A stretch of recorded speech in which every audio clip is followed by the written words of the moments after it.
ठाण्यातील कोपरी परिसरात बर्ड फ्लूचा शिरकाव, चिकन मटणाची दुकाने बंद करण्याचे आदेश।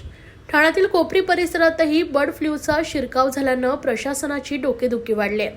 कोपरी परिसरात देशी प्रजातीतील कोंबडी आणि टर्की कोंबडी यांचा 14 जानेवारीला मृत्यू झाला होता। कोंबड्यांचा मृत्यू बर्ड फ्लूने झाल्याचा अहवाल राज्य शासनाच्या पशुसंवर्धन विभागाकडून ठाणे महापालिकेला प्राप्त झाला आहे।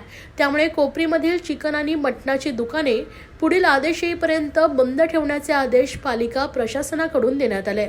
ठाण्याचे पोलीस आयुक्त आशुतोष डुमरे यांच्या शासकीय निवासस्थानात पाळलेल्या कोंबड्यांना बर्ड फ्लूची लागण झाल्यानं खळबळ उडाली होती।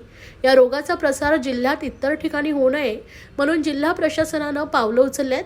दरम्यान बर्ड फ्लू आजारानं कोपरी परिसरातही शिरकाव केल्यानं मांसाहार खाणाऱ्या खवय्यांची अडचण झाली आहे। कोपरी परिसरात देशी प्रजातीतील कोंबडी आणि टर्की कोंबडी यांचा 14 जानेवारीला मृत्यू झाला होता। कोंबड्यांचा मृत्यू बर्ड फ्लूने झाल्याचा अहवाल पशुसंवर्धन विभागाकडून ठाणे महापालिकेला प्राप्त झाल्यानंतर जिल्हा प्रशासनाची धावपळ उडाली आहे। या पार्श्वभूमीवर कोपरी परिसरात सुरक्षेचा उपाय म्हणून कोंबडी आणि मटण विक्रीला बंदी करण्यात आली आहे। शहरात बर्ड फ्लूचा प्रादुर्भाव वाढत असल्याचं पत्र ठाणे जिल्हाधिकारी कार्यालयानं मनपाला पाठवलंय। तर बर्ड फ्लू रोगाच्या पार्श्वभूमीवर महापालिकेची आरोग्य यंत्रणा सतर्क झाली आहे।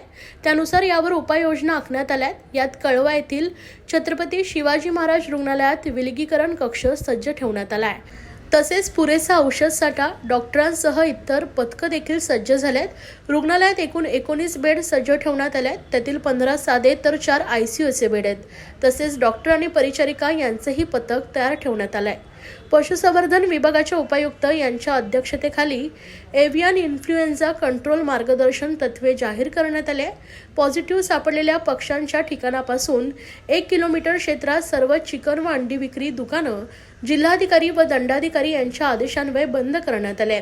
तसेच मांस विक्रेते करणाऱ्यांना स्वच्छता बाळगण्याबाबत आदेशही देण्यात आले। पशुसंवर्धन विभाग तसेच ठाणे महानगरपालिकेच्या पशुवैद्यकीय विभाग, कोंडवाडा विभाग व सार्वजनिक आरोग्य विभागामधील कर्मचाऱ्यांचे भरारी पथक तयार करण्यात आले। हे पथक जिल्ह्यात अनेक ठिकाणी सर्वेक्षण करणार असून बाधित क्षेत्रात बाधित मांस दुकानांमध्ये कोंबड्या विक्रीसाठी येणार नाही यावर नजर बारकाईने ठेवणार आहे।